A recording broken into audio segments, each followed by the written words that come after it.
안녕하세요. 저는 올해 50살이 된 남자이고 작은 개인 사업을 하고 있는 사람입니다. 처음에 아내는 집에서 머무르며 가사일만 하는 전업주부였어요. 저는 밖에서 사업을 한다고 집안일을 많이 도와주지 못했어요. 그리고 제가 밖에서 돈을 벌어오는 만큼 집에서는 쉬고 싶은 마음도 컸죠. 그러나 저희 사이에 아이도 둘씩이나 태어나기 시작하고 아이들이 초등학교에 갈 정도의 나이가 되니까 독박 육아에도 너무 지쳤던 것인지 아니면 너무 가정에만 얽매여 있어서 그랬던 것인지 아내가 우울증을 겪게 되었던 적이 있습니다. 그래서 어차피 제가 사장이니까 아내를 데리고 회사를 함께 출근하기 시작했어요. 처음에는 출장지에 아내와 아이를 데리고 다니거나 그랬는데 아내가 제 사업에 관심을 많이 보이더라고요. 그러던 어느 날 아내가 제게 진지하게 할 말이 있다고 하길래 얘기를 나눠봤어요. 아내가 제게 자신도 함께 일을 하고 싶다고 얘기를 아주 어렵게 꺼내더라고요. 그렇게 우리는 사업을 함께 하게 되었습니다. 처음엔 말도 안 되는 일이라고 거절을 하려고 했지만 그래도 몇 년 동안 아이를 키우고 집안일만 한 아내가 안타까워서 기분 전환 삼아 해도 된다고 권유했어요. 아니다 싶으면 그만둬도 되는 일이니까요. 그런데 아내는 재능이 있었던 것인지 제게 정말 많은 도움을 주고 있습니다. 여성이라서 그런 것인지 모르겠으나 무척이나 섬세해서 제가 무심코 놓친 부분도 짚어주고 그러거든요. 그러니 이제 우리는 인생의 동반자이자 멋진 사업 파트너인 셈이죠. 정말 그때 이야기하지 않았음 어쩔 뻔했냐고 웃어넘기곤 했죠. 그렇게 저와 아내는 무려 10년이 넘는 세월을 함께 호흡을 맞춰가며 지내고 있었습니다. 지금까지 제가 시작한 사업이 실패하지 않고 성공만 거듭할 수 있었던 것 또한 전적으로 아내 덕이 크다고 생각합니다. 사업이 정체기에 빠졌을 때도 크게 투자한 건이 말아먹었을 때도 제 정신적인 지주를 도맡아 해주는 아내가 무척이나 고마웠고 이런 여자를 만난 것이 제 복이라고 여겼어요. 아내가 일하는 범주도 점점 넓어졌고 맡은 책임도 점차 넓어지는 것은 어찌 보면 당연한 과정이었죠. 늘 제 의견을 경청해주고 따라주는 100점짜리 아내였습니다. 그래서 아내의 행동에 배신감을 느꼈던 그때 저는 시리에 빠졌던 것인지도 모르겠어요. 지금으로부터 약 5년 전에 저희 회사에 급하게 남직원을 구해야 하는 상황이 생겼습니다. 물량이 너무 많아져서 남자들을 고용해서 하루빨리 옮겨야 했었거든요. 처음엔 단기 아르바이트로 10일 정도 사람을 계속 쓰는 걸로 구했었는데 자꾸 사업이 잘 풀려서 물량이 자꾸 늘어나게 되니 그것도 20일, 30일 이런 식으로 날짜가 늘더라고요. 그래서 결국 남직원을 새로 고용해야겠다고 생각을 했고 일용직이 아닌 계약직으로 면접을 보기 시작했어요. 그렇게 새로 구한 남직원은 이제 막 대학을 졸업한 27살의 한 청년이었습니다. 이름은 박윤재였어요. 윤재란 신입사원은 참 싹싹했습니다. 아침에 출근하면 곧잘 큰 목소리로 안녕하세요 라고 인사를 먼저 건넸고요. 남자인데도 불구하고 사근사근 웃으면서 얘기도 잘하고 늘 웃는 얼굴로 다녔거든요. 작은 실수를 하더라도 곧바로 실수했다고 얘기해서 수습하는 것도 쉬웠고요. 그래서 그런지 뭔가 그 신입사원은 참 밉지가 않았습니다. 대표인 제 눈에도 그 정도면 다른 사람들 눈에는 얼마나 싹싹하게 이쁘게 굴었겠습니까? 박윤재란 신입사원은 입사한 지 2달 정도 지나가 모든 직원들과 친해질 정도로 낯도 안 가렸죠. 요즘 젊은 사람들에게 그런 것을 요구하는 것이 좀 힘들잖아요. 옛날 같은 사회가 아니니 사람들이 낯도 많이 가리고 사람도 많이 가리고 개인주의적이고 그러잖아요. 그런데 그러는 모습이 참 너무 예쁘게 보이더라고요. 그런데 그런 놈의 모습이 제 눈에만 이뻐 보인 것은 아니었나 보더라고요. 제 아내도 그런 그놈의 모습을 예쁘게 본 듯 했어요. 하루는 아내가 먼저 퇴근을 하고 제가 뒤이어 퇴근을 하려고 하는데 제 직속팀의 황 부장이 절 따로 보자고 하더군요. 그래서 무슨 일이냐고 바쁘니 여기서 말을 하자고 하니까 무조건 안 된다고 여기선 안 되고 따로 얘기해야 된다고 바락바락 우기기 시작하는 게 아니겠어요? 원래 황 부장은 제가 제시하는 의견이 아무리 사소해도 직접적으로 반하는 말을 한 적이 없는데 좀 의아하더라고요. 그래서 결국 황 부장과 함께 개인적인 공간이 마련되어 있는 일본식 술집을 가게 되었습니다. 황 부장은 원래 술도 잘 못하는데 제 앞에서 잠시 실례하겠다는 말을 하고 먼저 술을 5잔 정도 스트레이트로 자신의 입속으로 때려붓더니 심호흡을 정말 굳은 겨지를 다진 것 같은 눈을 하고 제게 말을 하더라고요. 사장님, 사모님께서 윤재놈을 만나는 것 같습니다. 라고요. 저는 처음엔 그 문장 자체가 이해가 잘 되지 않았습니다. 황 부장, 무슨 소리 합니까? 지금 황 부장이 저한테 어떤 소리를 어떻게 한 건지 인지하고 있습니까? 라고 저는 매우 엄한 눈초리로 황 부장을 쏘아보며 차분하게 물었습니다. 예, 알고 있습니다. 사장님, 지금 제가 무슨 소리를 하고 있는지 인지하고 있습니다. 근데요, 저도 말을 할까 말까 정말 많이 고민했습니다. 이건 사장님네 부부 문제고 제가 왈가왈부할 문제가 아니라고 지금도 생각하고 있고요. 이렇게 말을 하는 순간 자체도 후회하고 있습니다. 근데 사장님은 저한테 은인이신 분이잖아요. 그래서 저도 큰맘 먹고 말씀드리는 거예요. 며칠 전에 봤습니다. 사모님이랑 윤재놈이 함께 모텔 들어가는 걸 제가 두 눈으로 똑똑히 확인했어요. 진짜입니다, 사장님. 믿어주세요. 황 부장은 굉장히 진중하고 진지한 사람입니다. 그런 사람이 제게 일부러 이런다는 생각도 안 들고 평소에도 항상 믿음직스러웠던 직원인지라 저도 아내를 믿는 와중에도 흔들리기 시작했습니다. 제가 아무런 대꾸도 하지 않고 생각에 잠기자 황 부장은 그런 저에게 떠듬떠듬 많은 것을 전부 말하기 시작했어요. 자신이 언제 그 장면을 목격한 것인지, 왜 잘못 봤다고 생각하지 않냐면 모텔 주차장에 사모님 자동차가 있었기 때문이란 얘기, 그러니까 블랙박스를 한번 확인해 보시라는 얘기까지 정말 주절주절 말을 하더라고요. 횡설수설 뒤죽박죽하면서 말이에요.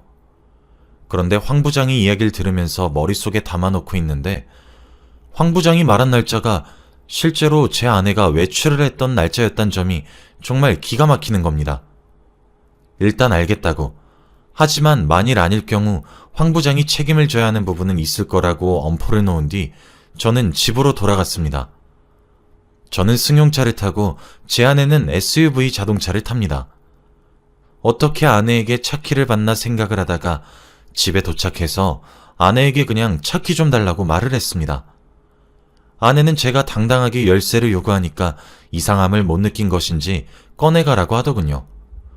그렇게 아내의 차를 향해 블랙박스 칩을 꺼냈고 같이 들고 내려간 노트북에 연결해서 영상을 조회했습니다. 그런데 황 부장의 말이 맞았더군요.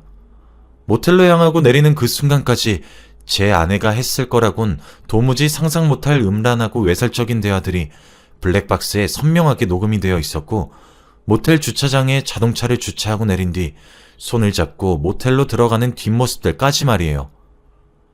사실 저는 황 부장의 말들을 들으면서도 만약에 저 말이 전부 사실이라면 제 눈이 얼마나 뒤집힐까 이런 걱정만 하고 있었습니다. 그런데 실제로 아내가 불륜을 저질렀을 법한 정황이 의심되는 장면을 보게 되니까 뭐랄까 참 감정을 설명할 수가 없네요.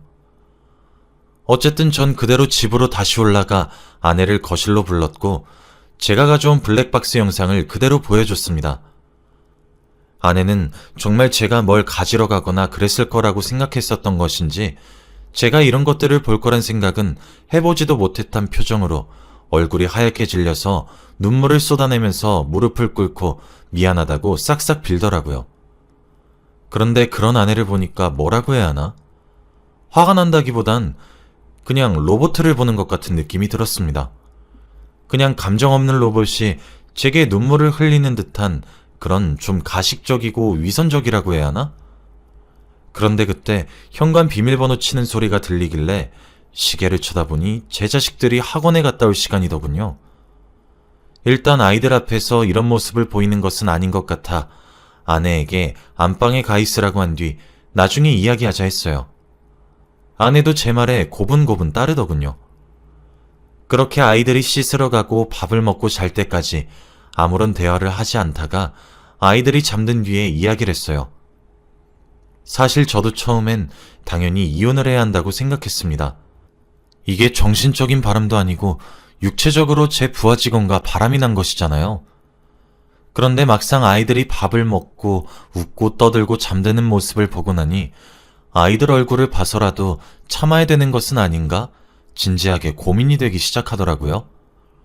저희 아내가 아이들 교육은 정말 잘 시켜서 정서적으로도 안정적으로 잘 자라고 있었거든요. 그리고 곧 사춘기가 될 아이들에게 큰 혼란을 주고 싶진 않았습니다. 저는 아내에게 요구했습니다. 부하 직원과의 불륜 관계를 청산할 것과 정리할 것을요. 그리고 부하 직원은 회사에서 해고를 하겠다고 하면서요. 그럼 이혼은 하지 않겠다고 하면서 말이에요. 이제껏 아내는 정말 좋은 아내와 엄마로서의 역할을 다해왔기 때문에 저도 한 번의 실수는 용서하려고 했습니다. 아내도 솔직히 방법이 없죠. 울며 겨자 먹기로 헤어져야죠. 알겠다고 하더군요. 하지만 자신에게도 시간을 달라고 또 빌어요. 말이 안 된다고 생각이 들면서도 그래, 이왕 용서해줄 거 미련이라도 없게 하자는 마음에 한 달 기다려주겠다고 했어요. 그 한 달 사이에 부하 직원은 잘렸습니다.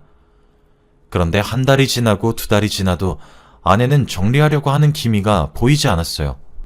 솔직히 제가 아이들의 얼굴을 봐서 상황을 배려해주는 것이지 이게 당연한 것은 아닌데 제가 아직 정리 안 했냐고 물으면 아내는 짜증스럽게 좀 기다리라며 남자가 쪼잔하다고 궁시렁거리고 면박을 주는데 이게 맞나 싶더라고요. 그래서 저는 이혼당하고 싶으면 정리 계속하지 말고 어디 한번 버텨보라고 빈정거렸습니다. 그랬더니 아내가 이혼을 해달라고 하더군요. 지금 내가 왜 이혼을 하지 않고 당신을 용서하겠다고 발버둥을 치고 있겠냐고, 우리 애들은 생각도 안 하냐고, 그게 말이나 되는 소리냐고 소리를 버럭 질렀습니다.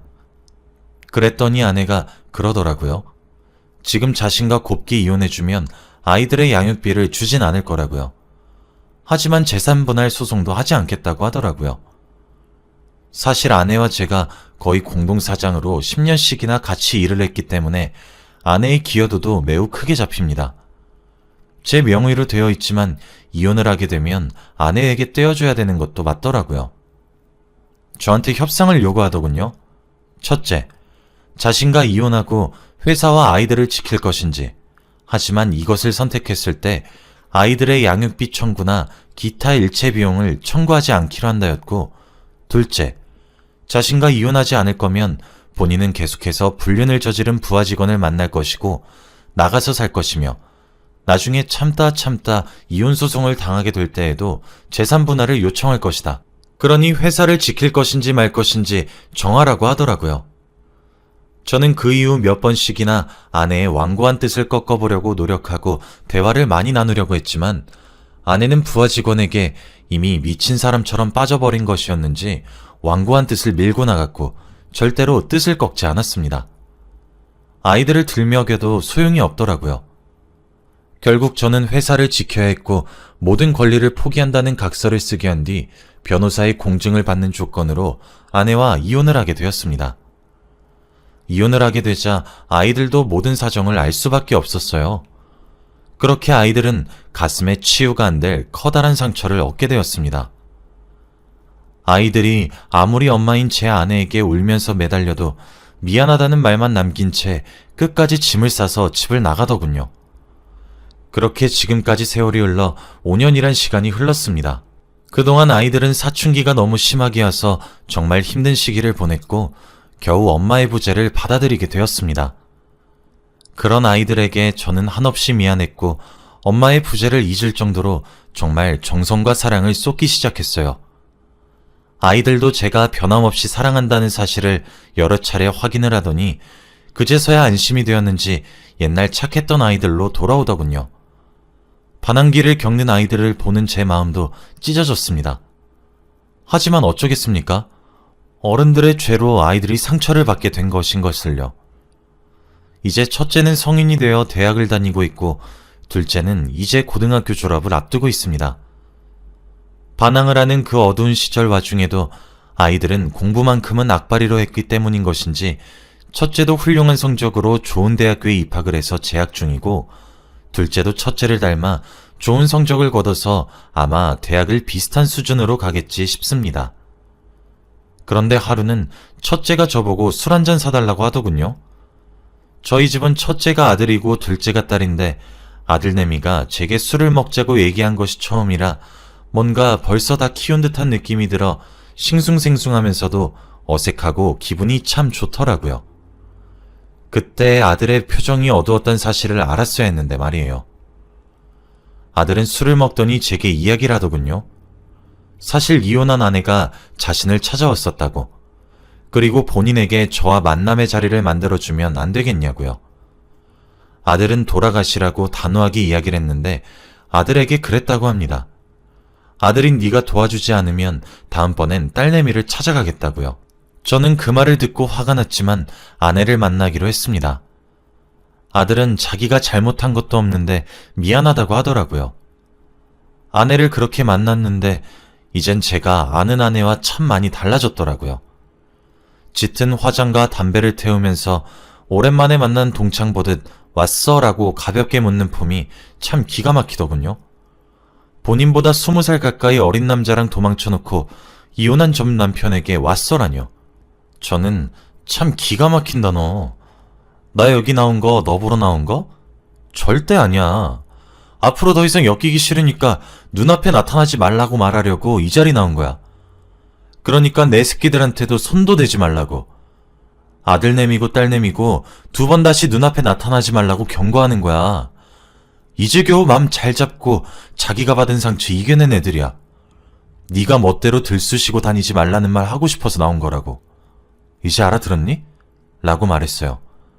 그랬더니 아내는 나 이제 혼자 남았어 라고 하더라고요. 저는 근데 뭐 어쩌라고 라고 대답을 했습니다. 그랬더니 아내는 나 돈 좀 줘 라고 하더군요. 그러면서 묻지도 않은 자기 얘기를 쭉 하더군요. 그 남자 며칠 전에 내 돈까지 싸들고 도망갔어. 나도 지금 생각하면 그놈 뭐가 좋아서 눈이 뒤집혀졌나 싶어. 여보, 미안해. 여보라고 하지 마. 내가 왜 당신 남편이야. 당신이 남자에 미쳐서 내 새끼들 버리고 나 버리고 이혼하자고 했잖아. 그래놓고 뭐? 그놈이 도망가서 돈이 없으니 날 찾아오려고 잘 지내는 아들 녀석 속을 그렇게 쑤셨니? 너도 참 인간 말종이다. 인생 그렇게 살지 마. 네가 아무리 거지 같은 사람이어도 네 배 아파 낳은 네 자식들 가슴에 대못을 박는 건 정말 안 되는 거야. 그래, 미안해. 나도 알아. 근데 나도 이제 깨달은 것뿐이야. 나한테 기회를 줄 순 없어? 그냥 나도 아이들한테 사죄할 수 있는 시간이라도 갖게 해줘. 저는 아내의 그런 행동들도 돈을 얻기 위한 하나의 수작질로밖에 보여지지 않았고 그럴 것이 뻔히 보이더군요. 그래서 한 번만 더 찾아오면 그때는 이렇게 신사적으로 끝내지 않겠다고 으름장을 놓고 그냥 자리를 박차고 나갔습니다. 참 씁쓸합니다. 그렇게 피부치들까지 버리고 남편이랑 가정도 일터도 다 버리고 떠났으면 잘 살기라도 할 것이지. 왜 저렇게 거지 같은 몰골로 나타나서 속을 뒤집는 것인지 알 수가 없었습니다. 그래도 예정을 생각해서라도 지금 당장 살만한 곳에 보증금 정도는 마련해 주어야 하는 것인지 고민이 됩니다. 그리고 아이들이 친모와 해야 하는 교류를 제가 막는 것인가 하는 고민도 됩니다. 저에게는 썩어 빠진 아내였고 정말 죽여버리고 싶었던 적이 있을 정도로 증오스러웠지만 그래도 아이들에겐 소중한 엄마인 것 같아서요. 제가 하고 있는 행동이 맞나라는 생각이 오늘 문득 들어 마음이 참 안 좋네요. 그래서 이렇게 사연을 보내게 되었습니다. 제가 잘하고 있는 것인지, 그렇다면 앞으로 어떻게 해야 되는 것인지, 보다 많은 사람들의 의견을 들으면 뾰족한 수가 생길지도 모를 것 같아서요. 여기까지가 제 이야기입니다. 긴 이야기 들어주셔서 너무 감사드리고 많은 의견 달아주시면 달게